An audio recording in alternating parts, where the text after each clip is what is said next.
Chapter 1. The Arrival.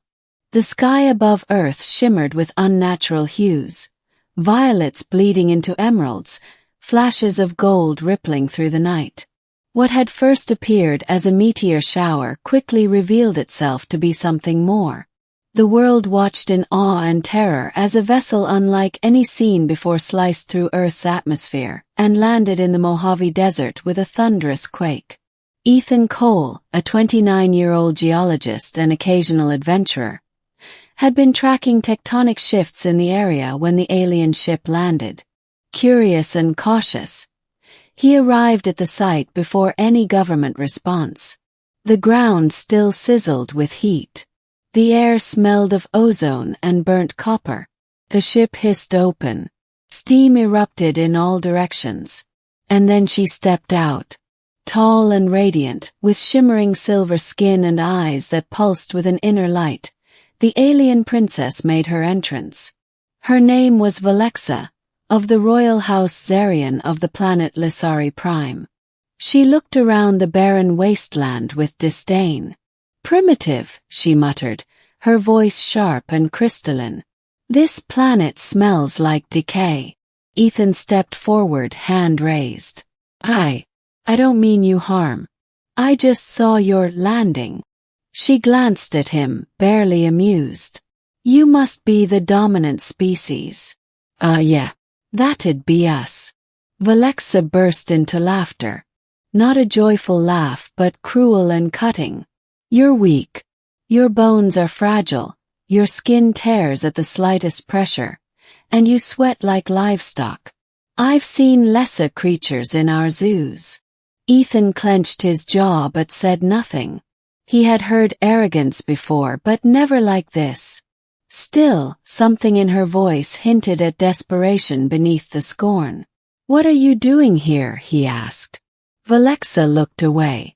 "My ship was sabotaged. I was escaping an assassination attempt. My own cousin.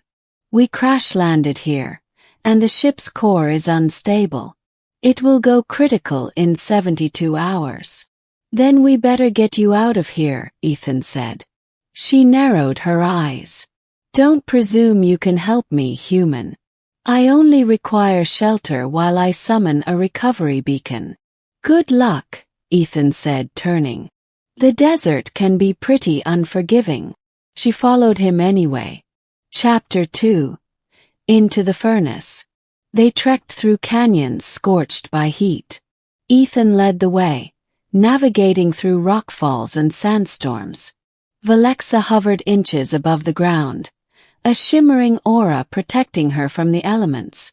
She barely spoke except to mock his clumsiness or question the simplicity of his tools. "Your knife is metal," she sneered once. "We have blades made of sound." Ethan just nodded. "And yet here you are, in need of a metal man to survive." Her eyes flashed dangerously, but she said no more. On the second night, a seismic tremor shook the canyon. A hidden lava chamber ruptured, flooding their path with molten fury. The only escape was across a narrow bridge of blackened stone, already crumbling under the heat. "We can't go back," Ethan said, looking at the rapidly rising lava.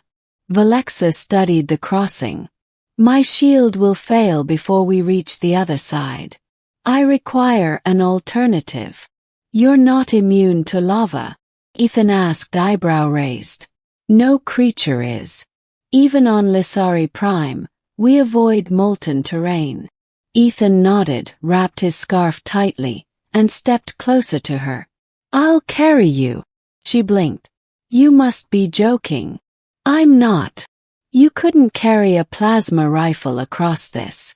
You'll collapse." "I'm stronger than I look," he said, then smirked. "Besides, you've been laughing at my weakness this whole time. Might as well give you something new to mock." Something flickered in her expression. Annoyance, maybe admiration, but she said nothing as he hoisted her onto his back. The heat was hellish. Lava bubbled and spat below. The bridge groaned, and Ethan's boots began to melt. Every step felt like walking on coals, and the extra weight of Velexa strained every muscle in his body. Yet he walked. Her arms wrapped tighter around him, and her aura extended just enough to shield them both. For the first time she wasn't speaking. Halfway through, the bridge cracked behind them. Ethan didn't run, he calculated each step. One misstep meant death. "Why are you doing this?" she whispered, the question barely audible over the roar of lava. "Because you're not going to make it otherwise. Because someone has to. Even if I mocked you, insulted you." "Yeah," he said, his voice tight with pain. "You're still a person. A scared one." Velexa was silent the rest of the way. They reached the other side just as the bridge collapsed behind them.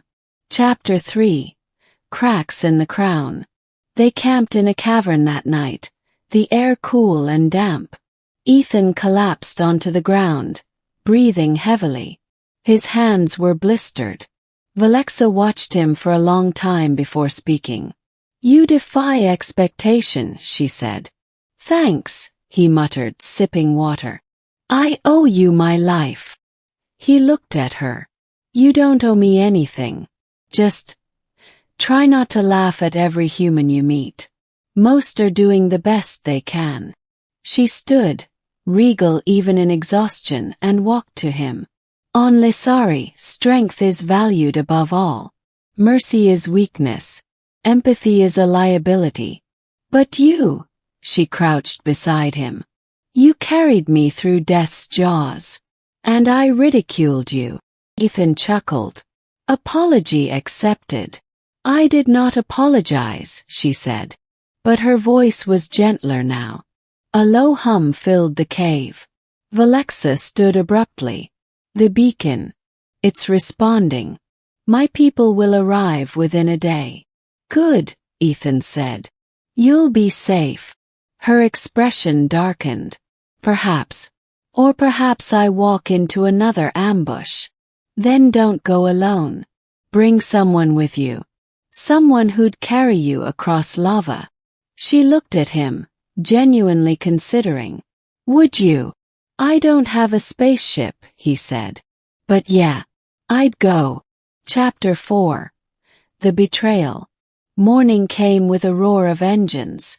The retrieval craft landed in a blur of light, hovering just above the canyon floor. Soldiers in chrome armor stepped out, weapons ready. Behind them stood another Lissarian, taller, broader, with glowing red eyes. "Cousin," Velexa said, her voice cold as space. Traitor smiled.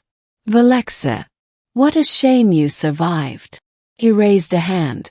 The soldiers turned their weapons on her. Ethan jumped in front of her, arms spread. "Don't!" A blast hit him in the shoulder, knocking him back. Velexa screamed, truly screamed for the first time. Energy exploded from her hands, tearing weapons apart and hurling soldiers into the air. Her cousin fought back, but she was fury incarnate. Ethan crawled to cover, bleeding, as the cavern shook with alien power. When silence finally fell, Velexa stood over her defeated cousin. She turned to Ethan, eyes wide with panic. "You're hurt." "I've had worse," he muttered, grinning through the pain. She knelt beside him. "You risked yourself again. For me." He shrugged. "Seemed like the thing to do." Her voice cracked. "No one's ever done that for me before." Chapter 5. The Farewell and the Future. She patched his wound with alien tech, healing the worst of it. Her cousin was taken into custody by loyalists aboard the ship. The new captain, a scarred veteran named Kor, saluted Ethan with genuine respect. "You carried a royal across lava," Kor said. "That is legend now." Velexa stood at the ramp, watching Earth's horizon. "I don't belong here. But I also no longer belong there." "You'll figure it out," Ethan said, standing beside her.